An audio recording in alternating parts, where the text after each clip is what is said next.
जीवन एक मेला है जिसमें सुख दुख के झमेले लगे रहते हैं।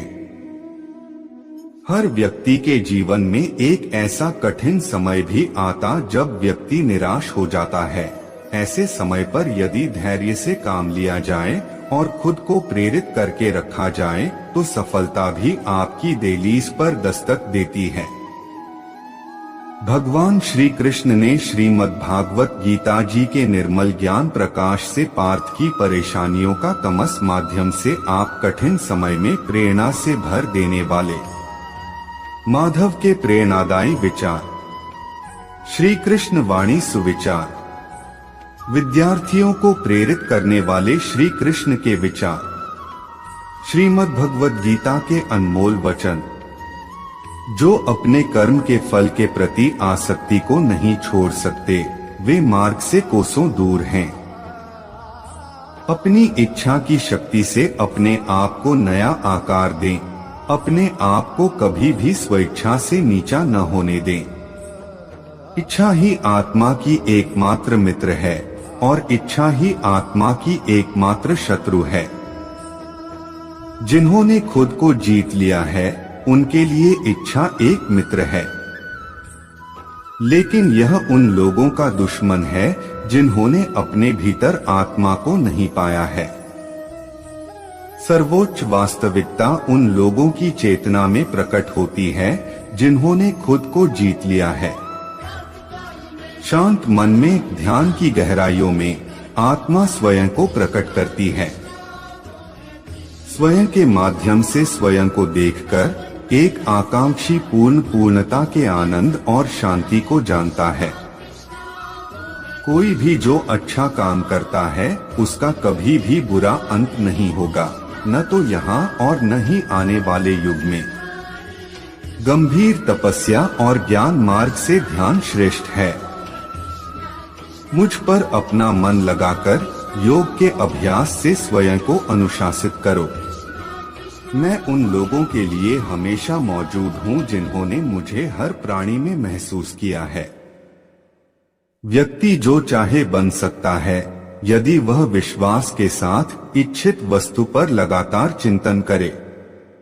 मन बहुत चंचल है जो इंसान के दिल में उथल पुथल कर देता है। जैसे वे मेरे पास आते हैं वैसे ही मैं उन्हें ग्रहण करता हूँ। सभी पथ पार्थ मानव को मेरी ओर ले आते हैं। इंद्रियों से मिलने वाला सुख पहले तो अमृत जैसा लगता है, लेकिन अंत में यह विष के समान कड़वा होता है। जब ध्यान में महारत हासिल हो जाती है तो मन हवा रहित स्थान में दीपक की लौ की तरह अडिग रहता है। हे अर्जुन, तीनों लोकों में मेरे पाने के लिए कुछ भी नहीं है और न ही कुछ ऐसा है जो मेरे पास नहीं है। मैं अभिनय करना जारी रखता हूँ, लेकिन मैं अपनी किसी जरूरत से प्रेरित नहीं हूँ। कर्म मुझ पर इसलिए नहीं टिकते क्योंकि मैं उनके परिणामों से जुड़ा नहीं हूँ। जो लोग इसे समझते हैं और इसका अभ्यास करते हैं वे स्वतंत्रता में रहते हैं। ज्ञान की भेंट किसी भी भौतिक भेंट से बेहतर है क्योंकि सब कामों का लक्ष्य आत्मिक बुद्धि है। जैसे आग की गर्मी लकड़ी को राख कर देती है, वैसे ही ज्ञान की आग सभी कर्मों को भस्म कर देती है। अपना काम हमेशा दूसरों के कल्याण को ध्यान में रखकर करें। हर व्यक्ति का विश्वास उसकी प्रकृति के अनुसार होता है। मैं उन्हें ज्ञान देता हूँ जो सदा मुझसे जुड़े रहते हैं और जो मुझसे प्रेम करते हैं। मेरी कृपा से कोई सभी कर्तव्यों का निर्वाह करते हुए भी बस मेरी शरण में आकर अनंत अविनाशी निवास को प्राप्त करता है। बुद्धिमान व्यक्ति कामुक सुख में आनंद नहीं लेता। जो कार्य में निष्क्रियता और निष्क्रियता में कार्य देखता है वह एक बुद्धिमान व्यक्ति है। मैं धरती की मधुर सुगंध हूँ, मैं अग्नि की ऊष्मा हूँ, मैं ही सभी जीवित प्राणियों का जीवन भी और मैं ही सन्यासियों का आत्म संयम हूँ। तुम उसके लिए शोक करते हो जो शोक करने के योग्य नहीं है, और फिर भी ज्ञान की बातें करते हो। बुद्धिमान व्यक्ति ना जीवित और ना ही मृत व्यक्ति के लिए शोक करते हैं। बुद्धिमान व्यक्ति को समाज कल्याण के लिए बिना आसक्ति के काम करना चाहिए। कर्म मुझे बांधता नहीं, क्योंकि मुझे कर्म के प्रतिफल की कोई इच्छा नहीं। कर्म योग वास्तव में एक परम रहस्य है। कर्म उसे नहीं बांधता जिसने काम का त्याग कर दिया है। अपने अनिवार्य कार्य करो, क्योंकि वास्तव में कार्य करना निष्क्रियता से बेहतर है। आत्मज्ञान की तलवार से काटकर अपने हृदय से अज्ञान के संदेह को अलग करके अनुशासित बनो। मनुष्य अपने विश्वास से निर्मित होता है।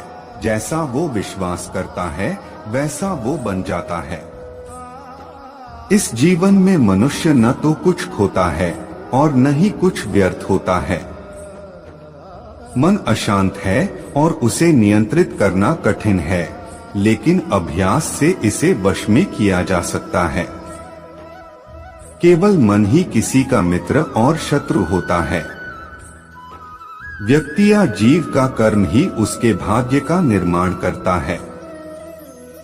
जब मानव अपने कार्य में आनंद खोज लेता है, तब वह पूर्णता प्राप्त कर लेता है। नरक के 3 द्वार वासना, क्रोध और लालच हैं। क्रोध से भ्रम पैदा होता है, भ्रम से बुद्धि व्यग्र होती है। जब बुद्धि व्यग्र होती है तब तर्क नष्ट हो जाता है। जब तर्क नष्ट होता है तब व्यक्ति का पतन हो जाता है। सदैव संदेह करने वाले व्यक्ति के लिए प्रसन्नता ना इस लोक में है ना ही कहीं और। मन की गतिविधियों, होश, श्वास और भावनाओं के माध्यम से भगवान की शक्ति सदा तुम्हारे साथ है और लगातार तुम्हें बस एक साधन की तरह प्रयोग करके सभी कार्य कर रही है। ज्ञानी व्यक्ति ज्ञान और कर्म को एक रूप में देखता है, वही सही मायने में देखता है। प्रबुद्ध व्यक्ति के लिए गंदगी का ढेर, पत्थर और सोना सभी एक समान हैं। निर्माण केवल पहले से मौजूद चीजों का प्रक्षेपण है। उससे मत डरो जो वास्तविक नहीं है। ना कभी था ना कभी होगा। जो वास्तविक है वो हमेशा था और उसे कभी नष्ट नहीं किया जा सकता। जन्म